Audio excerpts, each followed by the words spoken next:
Welcome to back my YouTube channel. मैं हरकेश विश्वकर्मा आज समस्त मित्रों और छात्रों को सर्वप्रथम नव वर्ष की ढेर सारी शुभकामनाओं के साथ उपस्थित हूँ। मित्रों, आज मैं बहुत दिनों के बाद फिर से अपने चैनल पर आ गया हूँ और उम्मीद करता हूँ, आपसे भरोसा दिलाता हूँ आपको कि अब ये क्रम लगातार बना रहेगा। हम प्रयास करेंगे कि आपके लिए नए नए वीडियोस बायोलॉजी से रिलेटेड अपडेट करते रहें। आइए, आज का जो हमारा टॉपिक है वो बहुत ही इंटरेस्टेड है। कई बार स्टूडेंट्स में भी डिस्कशन हुआ है कि सर वास्तव में जो हमारा स्पर्म होता है या एक टर्म आता है सीमेन, तो क्या स्पर्म और सीमेन, शुक्राणु और वीर्य, ये दोनों दो चीजें हैं या एक हैं? तो आज इसी टॉपिक पे हम डिस्कशन करने जा रहे हैं। आज का हमारा टॉपिक है सीमेन, जिसे हम हिंदी में क्या कहते हैं? वीर्य कहते हैं। आइए देखें, जो टॉपिक है सीमेन, इसे हिंदी में क्या कहते हैं? वीर्य कहते हैं। लेकिन इसके साथ इसके कुछ और उपनाम हैं, जैसे इसी को हम आप धातु भी बोलते हैं, धातु, या इसी को आप शुक्र भी बोलते हैं, अथवा इसी को लोकल भाषा में बीज के नाम से भी जाना जाता है। तो देखिए, सीमन, जिसे हम विज्ञान की भाषा में वीर्य कहते हैं, धातु बोलते हैं, शुक्र के नाम से जानते हैं, और इसी को हम बीज के नाम से भी जानते हैं। तो कॉमनली लोग कहते हैं, कभी कभी ऐसी डीमेरिट्स, बॉडी में ऐसी प्रॉब्लम्स क्रिएट हो जाती है, कहते हैं कि मुझे धातु संबंधित रोग हो गया है, तो धातु गिर रहा है। तो धातु का गिरना इट मीन्स कि सीमन का लाश होना। और देखिए, सीमन वास्तव में है क्या? सीमन हम कहते किसे हैं? तो देखिए, एक पॉइंट हम लिख रहे हैं वहां पर।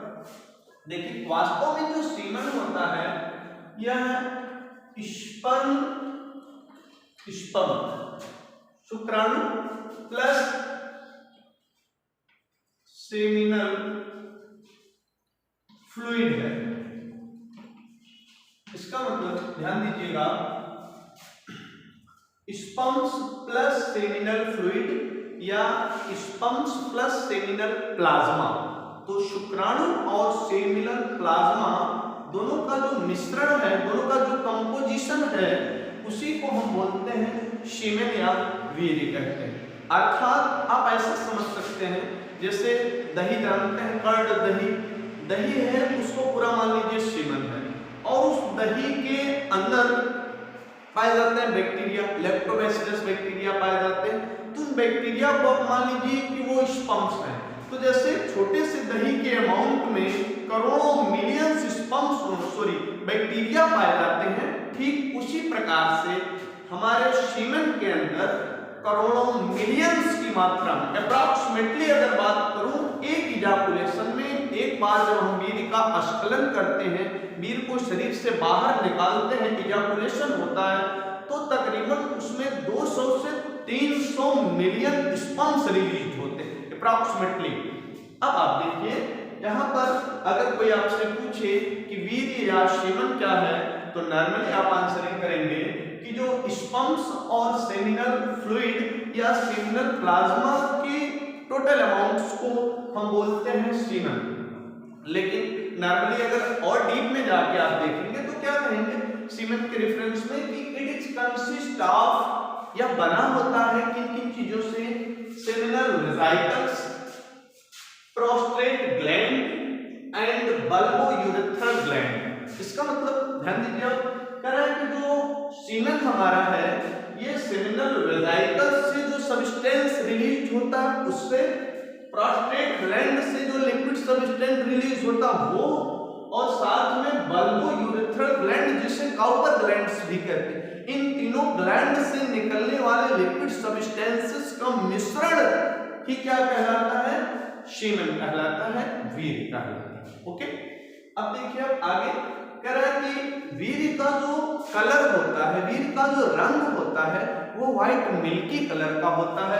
आप कह सकते हैं जैसे मिल्क होता है, दूध होता है, तो व्हाइट मिल्की कलर का दूधिया रंग का इसका कलर होता है।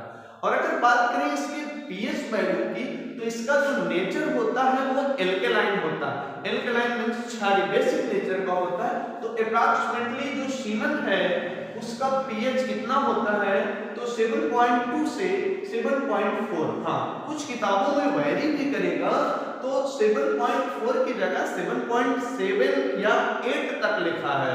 तो आप एवरेज में मान के चलिए कि जो सीमन होता है उसका पीएच 7.2 से 7.4 के करीब होता है। और मीडियम कैसा होता है, एल्केलाइन मीडियम होता है। फिर देखिए कह रहा है कि जो एवरेज वॉल्यूम ऑफ स्पर्म्स पर इजाकुलेशन, एक बार जब हम इजाकुलेशन करते हैं, एक बार जब स्पर्म्स को रिलीज करते हैं, तो अप्रॉक्सीमेटली 1.5 to 2.5 ml, 1.5 से 2.5 ml सीमेन एक बार में रिलीज होता है, डिस्चार्ज होता है। आप जान लीजिए इवन मोर, कुछ पुरुषों में इससे अधिक भी हो सकता है। आप यूं कह सकते हैं जहां 2.5 है वहां 3 ml तक लगभग एक बार के इजाकुलेशन में सीमेन को डिस्चार्ज करते हैं। ओके, फिर देखिए स्पर्म्स काउंट की बात आई, तो एक बार के इजाकुलेशन में मतलब ये जो 1.5 to 2.5 ml सीमेन रिलीज हुआ, सिक्रीट हुआ, बाहर निकला, उसमें near about 200 to 300 million sperms पाए जाते हैं। स्पर्म्स की जो संख्या होती है वो 200 से 300 मिलियन होती है।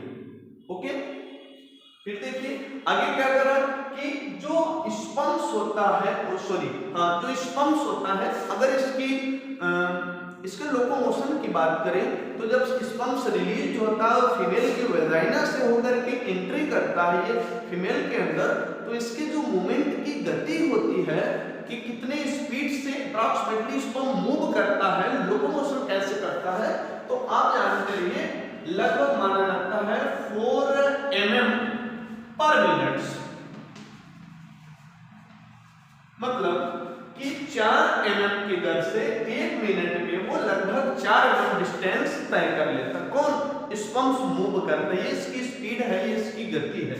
और एक चीज, जब इजाकुलेशन होता है, जब सीमेन डिस्चार्ज होता है, तो 24 आवर्स तक उसमें जो स्पर्म्स होते हैं वो वेट करते हैं, लिविंग फॉर्म में रहते हैं। 24 आवर्स में अगर वो एग सेल से फ्यूज कर गए तो ठीक है, जायगोट का फॉर्मेशन होगा, अदरवाइज वो डेड हो जाते हैं, मर जाते हैं, नष्ट हो जाते हैं। ओके, फिर देखिए आप नीचे हमने लिखा है पाथ ऑफ स्पर्म्स, स्पर्म्स के का जो रास्ता है फीमेल्स के अंदर ये कैसे एंट्री करता है। तो फर्स्ट ऑफ ऑल ये कहा जाएगा, तो सबसे पहले सेमिनिफेरस ट्यूब्यूल्स में, शुक्र जनन नलिका में। एक्चुअली होता क्या, देखिए आप जो स्पर्म्स होता है ये बनता का हमारे टेस्टिस के अंदर, और टेस्टिस के अंदर किसमें बनता है, सेमिनिफेरस ट्यूब्यूल्स में। तो सेमिनिफेरस ट्यूब्यूल्स में सबसे पहले स्पर्म बना, तो सेमिनिफेरस ट्यूब्यूल्स से ये चलेगा, मूव किया यहाँ से तो पहुंचा रेटे टेस्टिस में, और रेटे टेस्टिस जिसको हम वृषण जालक के नाम से हिंदी में जानते हैं, इसको शुक्र जनन नलिकाएं कहते हैं, इसे वृषण जालक कहते हैं।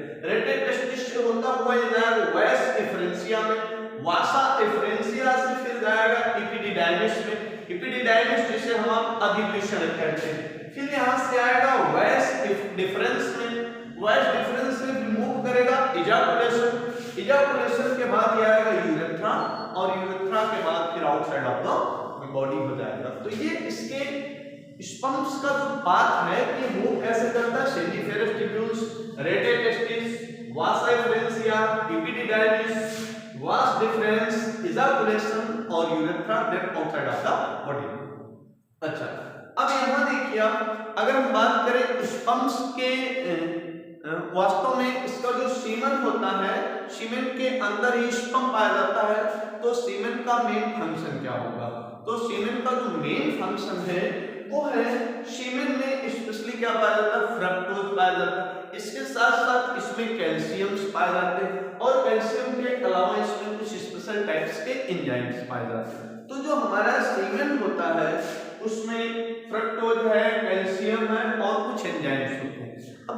फ्रक्टोज होता है ये उस टाइम उस स्पर्म को जो कि सीमेन के अंदर है उस स्पर्म को क्या करता है, न्यूट्रिशन प्रोवाइड करता है। आप यूं कह सकते हैं, क्वेश्चन बनेगा कि स्पर्म्स जब सीमेन के अंदर रहता है तो न्यूट्रिशन कैसे लेता है। तो न्यूट्रिशन के लिए आप आंसरिंग करेंगे कि जो स्पर्म है जब वो सीमेन के अंदर प्रेजेंट है तो सीमेन में फ्रक्टोज पाया जाता है और वो फ्रक्टोज क्या करता है, इसको एनर्जी प्रोवाइड करता है।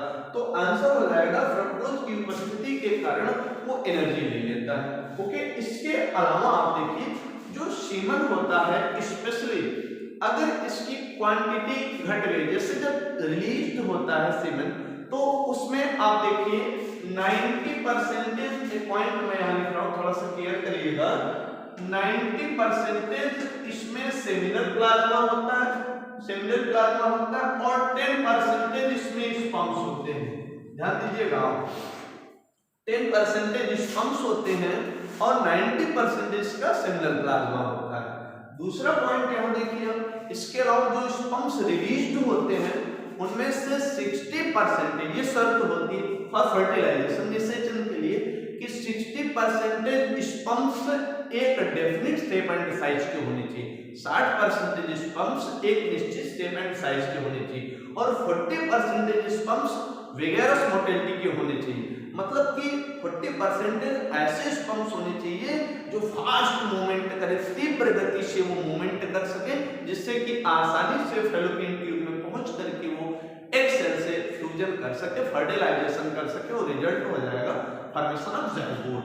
अच्छा, कभी कभी ऐसा होता, आप देखिए मैं अगले टॉपिक में आपको बताऊंगा कि ऐसा कभी कभी होता है कि पुरुष कंफ्यूज हो जाता है कि नॉर्मली कितना सीमेन रिलीज होता है, रिलीज किया उसने फिर भी फर्टिलाइजेशन नहीं हो पाया, तो इसका मतलब कि स्पर्म्स के काउंट के नंबर में कमी है, या जो सीमेन रिलीज हुआ है वो बदबूदार नहीं होना चाहिए, उसका कलर कैसा होना चाहिए, उसकी टेस्टिंग कैसे होती, ये मैं अपने अगले लेक्चर में आपको बताऊंगा। बट अभी के लिए इतना आप देखते रहिए, जो सीमन है ये धातु रोग के लिए जाना जाता है। आपके इमेजिन पे भी है एक चीज और, लोग कहते हैं ना कि सीमन को स्टोर करके रखना चाहिए, स्टोर करिए नो डाउट अच्छी बात है, बट इसका डिस्चार्ज होना भी जरूरी है। सपोज दैट एक एग्जांपल मैं आपको बताऊं, जैसे पानी की टंकी है और टंकी पूरा पानी से फुलफिल्ड है और उधर से हैंड पाइप या जो टेबल वगैरह से फुलफिल्ड किया जा रहा है उसको वो चल रहा है। अब जानिए जब पानी ओवर हो जाएगा तो क्या करना होगा, टंकी से उसको निकाल देना बेटर होता है। ठीक ऐसे ही मतलब बॉडी में हमारे सीमेन ज्यादा बन जाते हैं तो उनको डिस्चार्ज हो जाना चाहिए। अगर आप डिस्चार्ज नहीं करते, बहुत लॉन्ग टाइम ड्यूरेशन के लिए उसको स्टोर कर लेते हैं तो आपको स्वप्न दोष जैसी बीमारियां हो जाएंगी और कहीं ना कहीं वो डिस्चार्ज हो ही जाएगा। तो इस तरह से वो एक एबनॉर्मेलिटीज हो जाती है, एक विकृति हो जाती है। ठीक है, बाकी मैं बताऊंगा स्पर्म्स का वास्तव में रोल क्या होता है, ये हमने वीडियो पहले अपलोड किए हैं। स्पर्म्स क्या होता है, स्पर्म्स का स्ट्रक्चर वगैरह आपको बताया गया है, तो आप एक स्क्रीनशॉट ले सकते हैं। Thank you.